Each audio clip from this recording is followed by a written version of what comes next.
Hello, അങ്ങനെ നമ്മുടെ കഞ്ഞിന് ശേഷം നമ്മൾ അവതരിപ്പിക്കുന്ന അടുത്ത പരിപാടിയാണ് പായസം വെപ്പ്. ഇതത്ര വലിയ ആർഭാടമായിട്ട് പറയേണ്ട ആവശ്യമൊന്നുമില്ല, പക്ഷെ നല്ലതായിരിക്കുമെന്ന് പ്രതീക്ഷിച്ചൊക്കെയാണ് കേട്ടോ വീഡിയോ എടുത്തത്. പക്ഷേ ഫ്ലോപ്പായി. അത് ഞാൻ ഉണ്ടാക്കി ഫ്ലോപ്പാക്കിയതല്ല, ഉണ്ടാക്കാൻ ഏത് മണ്ണിനെ കൊണ്ടും പറ്റും. കാരണം നമ്മുടെ ഡബിൾ ഹോഴ്സിൻ്റെ മിക്സില്ലേ, അത് വാങ്ങിയിട്ട് പാലിൽ തിളപ്പിച്ച് അതിലിട്ടൊന്ന് ഇളക്കി എടുത്താൽ മതി. ഞാൻ സംസാരിക്കുമ്പോൾ ഇപ്പോൾ ഞാൻ 5ാമത്തെ പ്രാവശ്യം ഇതിന് വോയിസ് കൊടുക്കുന്നത്. ഞാൻ സംസാരിക്കുമ്പോൾ തൊട്ടപ്പുറത്ത് എവിടെയോ ഒരു കാക്ക വന്നിട്ട് എന്നെ ശല്യം ചെയ്യുന്നുണ്ട്. അത് ഞാൻ സംസാരിക്കുന്ന അനുസരിച്ച് ക്രാ ക്രാ ക്രാന്ന് കരയുന്നുണ്ട്. എൻ്റെ ആ ഉള്ള കോൺസെൻട്രേഷൻ ഫുള്ള് അത് തെറ്റിക്കുന്നുണ്ട് കേട്ടോ. ഞാനതിങ്ങനെ ലാസ്റ്റ് നമ്മൾ കേൾക്കുമല്ലോ, കേൾക്കുമ്പോഴത്തേക്കും കാ കാ കാന്ന് കാക്ക കരയുന്നത് മാത്രമേ കേൾക്കുന്നുള്ളൂ. ഇതൊരു കഷ്ടമല്ല. ഇത് നിങ്ങൾ കേട്ടോ, അത് തന്നെ. അതിനിപ്പോൾ നമ്മൾ മൈൻഡ് ചെയ്തിട്ട് കാര്യമില്ല കേട്ടോ. ശല്യമാണ്, പോകത്തില്ല. അത് എവിടെ നിന്ന് വന്നാന്ന് പോലും എനിക്കറിയില്ല. അങ്ങനെ നമ്മളെന്താ പറഞ്ഞു വന്നത് പായസം വെക്കുന്നതിനെ പറ്റി. പായസം വെക്കുന്ന സമയത്ത് ഒരു 25 മിനിറ്റ്സ് നമ്മൾ ഇളക്കണമല്ലോ.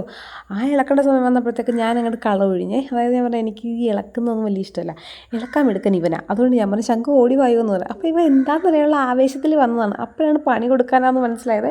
ഫോണിൽ കുത്തിക്കൊണ്ടിരിക്കുകയായിരുന്നു, നൈസായിട്ട് ഫോണിൽ കുത്തി പാടി ബീൻ ബാഗിൽ കിടക്കുമായിരുന്നു. അവരെയാണ് ഞാൻ വിളിച്ച് നിർത്തി അടുക്കളയിലെ വർക്ക് ഏരിയയിൽ നിർത്തി ഇളക്കിക്കുന്നത്. എന്നിട്ട് ആ പൊസിഷനും കാര്യമൊക്കെ പറഞ്ഞു കൊടുത്തു. അതായത് ഒരേ ഡിറക്ഷനിൽ ഇളക്കിയില്ല എന്നുണ്ടെങ്കിൽ പാലിങ്ങനെ പിരിഞ്ഞ് പോവില്ല. അങ്ങനത്തെ ഒരു സെറ്റപ്പൊക്കെ ഉണ്ടല്ലോ. അപ്പോൾ ചിന്നു പറഞ്ഞു, ചിന്നുവാണ് വീഡിയോ എടുക്കുന്ന ആൾ, നിങ്ങൾക്കറിയാമല്ലോ. ചിന്നുവിനെ സ്ക്രീനിൽ കണ്ടില്ല എന്നുണ്ടെങ്കിൽ ചിന്നു എന്തായാലും ക്യാമറയ്ക്ക് പിന്നിലുണ്ടാവും.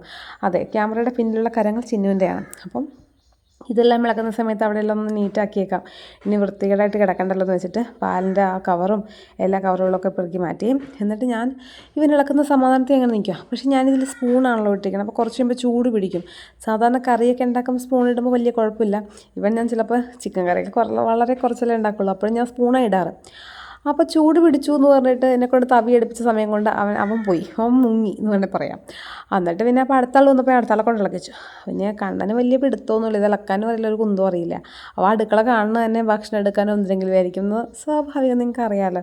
അടുക്കളയിലോട്ടേ കയറാറില്ല. പിന്നെ പാത്രം കഴുകിയൊക്കെ വെക്കാൻ വരും കേട്ടോ, അങ്ങനത്തെ കുറച്ച് കാര്യങ്ങൾ ചെയ്യും. പിന്നെ കുക്ക് ചെയ്യാനൊന്നും വലിയ പിടുത്തമില്ല, പിന്നെ ടേസ്റ്റ് ഇല്ല എന്നൊക്കെ പറഞ്ഞ് ഒഴിയും. പിന്നെ നമ്മൾ ഡിസ്റ്റർബ് ചെയ്യാറില്ല. അത്യാവശ്യം ടേസ്റ്റിലൊക്കെ ഞാൻ ഉണ്ടാക്കുമല്ലോ, അങ്ങനെ അത് തന്നെ.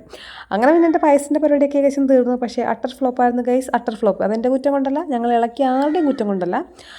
പായസത്തിന് ഡബിൾ ഹോഴ്സിൻ്റെ മാത്രം കുറ്റമാണ്. കാരണം ഒടുക്കത്തെ മധുരവും ഇട്ട് എന്തെന്നാണ് കാണിച്ച് ഉണ്ടാക്കി വെച്ചിരിക്കുന്നത്. പഞ്ചസാര ഞാൻ ആഡ് ചെയ്തിട്ടേ ഇല്ല, ആ പാക്കറ്റിനുണ്ടായിരുന്ന പഞ്ചസാര വെച്ചിട്ട് തന്നെയാണ് ഉണ്ടാക്കിയിരുന്നത്.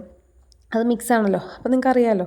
പക്ഷേ എനിക്ക് ഇഷ്ടപ്പെട്ടില്ല കേട്ടോ. ചിലർക്ക് ഇഷ്ടപ്പെടുമായിരിക്കും. എന്നിട്ട് ഇത്രയും പൊട്ട പായസമായിട്ട് പോലും 2 ഗ്ലാസ് വേണമെന്ന് പറഞ്ഞ് മേടിച്ചു കുടിക്കുന്ന ഷുഗർ കട്ടുകാരനെ നിങ്ങൾ കാണാതെ പോകരുത്. അതാണ്. അപ്പോൾ നെക്സ്റ്റ് വീഡിയോ